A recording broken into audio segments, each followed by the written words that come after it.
Hey, so in this series, I'm continuing to answer your questions.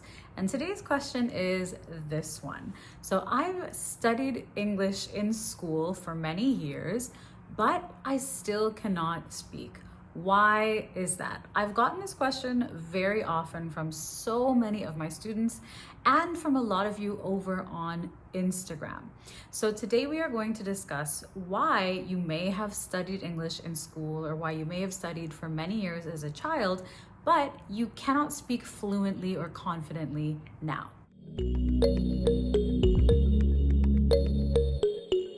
So the first reason is simply a lack of interest. A lot of times as students, we simply study the things that we are supposed to study. Most of us did not get to choose all of our subjects depending on the school system or the country that we grew up in.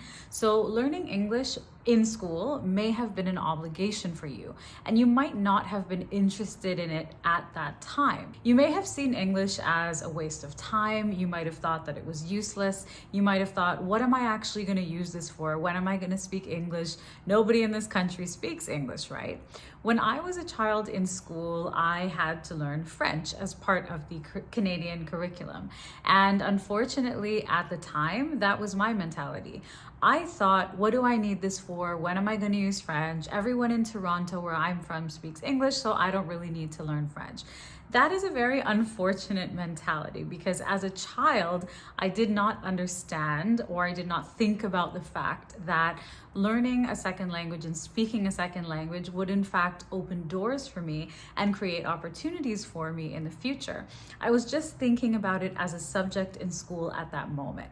And at that moment, I just wasn't interested. I found it boring. I found it difficult. I simply didn't want to do it. I felt like it was a waste of time. This being said, a lack of interest can also come from materials or content that is simply not engaging or boring. A lot of time, language learning materials are simply outdated or not relatable for the students. And when a student is not interested, they're bored, they're not engaged, they're not following along, they're not focused. And because of this, they're not able to retain or remember the information that they are being taught. So lack of interest, that's a big one. Another big one is limited time. For many of us, we studied a second language in school once or twice a week. It was not a subject that was taught every single day. And if this was the case, chances are that maybe your classes were 1 hour, 1.5 hours, just a few hours a week. It's simply not enough time for you to actually get the practice that you needed to, in fact, learn the language and be able to use the language. Which brings us to a lack of practice. Now, I would say that the number one reason why you might not be able to speak confidently or fluently, even if you studied English in school, is due to a lack of practice. Because of the limited time and the structure of many school curriculums, chances are that you had a lot of input with the language. This means that you studied lots of grammar, maybe vocabulary, perhaps you did reading, you completed worksheets and maybe some writing assignments. You probably did some tests as well where you had to memorize or study the points that you learned in class and then you were tested on them. However, in many curriculums that I've heard of or that I've witnessed myself, unfortunately, there is not enough time for practice and output. So in a traditional language class in school, you have what's called controlled practice. Now, controlled practice is where you are completing things like worksheets and assignments. You have time to think and focus, but you don't have a lot of opportunity for free practice. Now, free practice is when you actually need to produce something freely, communicate freely and naturally using the language you have learned. So this would be things like discussions, debates, conversations, presentations, and so on. So if those were not part of your school experience, that's probably a huge reason as to why you feel like you cannot speak fluently or confidently right now. Another reason might be the teaching method that was used. Again, depending on the nature of the education system in the country that you are from or the country where you grew up, the teaching method plays a big part in how successful your English education would have been. So in a lot of traditional educational models, the teacher is delivering information to you that you have to basically memorize and do a test, right? So the end goal for a lot of us when we are kids, when we're students, is just to get high marks or good grades on a test or in a class.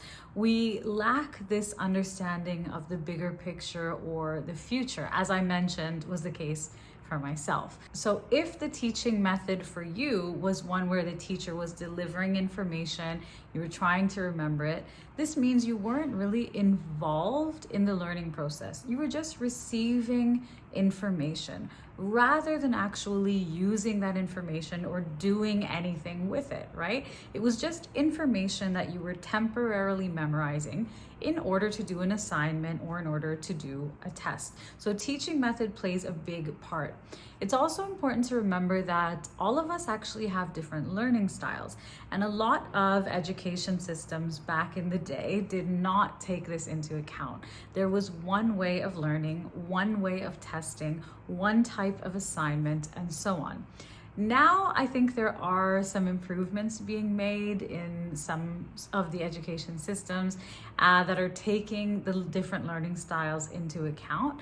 But back in the day, I would say that it was quite uncommon for a lot of school systems to consider different learning styles. Another reason might have been that your teacher may have switched back into your native language often during class. So even though you do not necessarily need to have a native English speaker, it's very beneficial to have a teacher who communicates with you only in English or primarily in English, mostly in English, even if they can speak your native language. So of course it's helpful now and then for one word here and there to be able to switch back into your native language. However, if you had a teacher who was speaking primarily in your native language, this always gave you like a safety net of knowing that, okay, if I don't understand this, we can easily just switch back, right? So it's quite beneficial if you don't have that safety net because it forces you or pushes you to communicate in English the entire time. I was actually very fortunate to have a French teacher who spoke to us only in French when I was a student. So I mentioned to you that I didn't take my French classes seriously, unfortunately. However, I had an excellent teacher for many years in school who communicated with us only in French and tried a lot of different methods. So it was definitely not the teacher, it was me. And another reason is a lack of balance, which goes along with some of the points I mentioned earlier.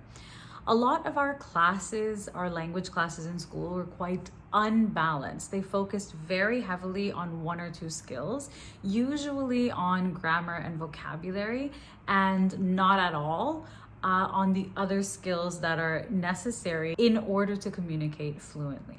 Okay, so now that you've had a chance to think about this, that you've studied English for a long time, but you still cannot speak as well as you would like to, and you sort of considered some of the reasons why, now you are able to find solutions to these things. So if you realize that, okay, in school, we actually had no practice, we never got a chance to speak, this is your opportunity as an adult to take control of that situation and take advantage of every single opportunity that you do have to practice speaking, or to create opportunities for yourself to practice speaking. So even if you studied for a long time and you haven't made the progress that you want to, that's totally okay. You can always draw a line literally today and start to find some of the solutions to these challenges that you may have faced in the past. So that time that you spent studying English was absolutely not time wasted. It still laid a foundation for you, usually a technical foundation of the language, which is still beneficial beneficial and still useful.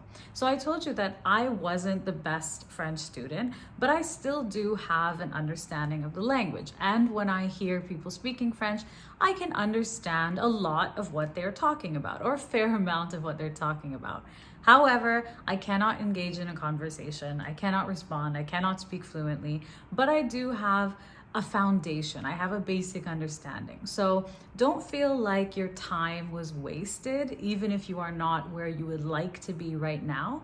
Realize that the English you studied in school was setting a foundation for you, but you still need to practice. You still need to be engaged and involved in the learning process and find methods and systems and approaches that work for you. So hopefully that answers your question. Thank you so much for watching, for learning, and for spending time with me today. If you have any other questions you would like me to answer, just drop them in the comments below. As well, don't forget to grab your free ebook, English Conversations Made Simple. That is also linked down below for you. I'll see you very soon in another one.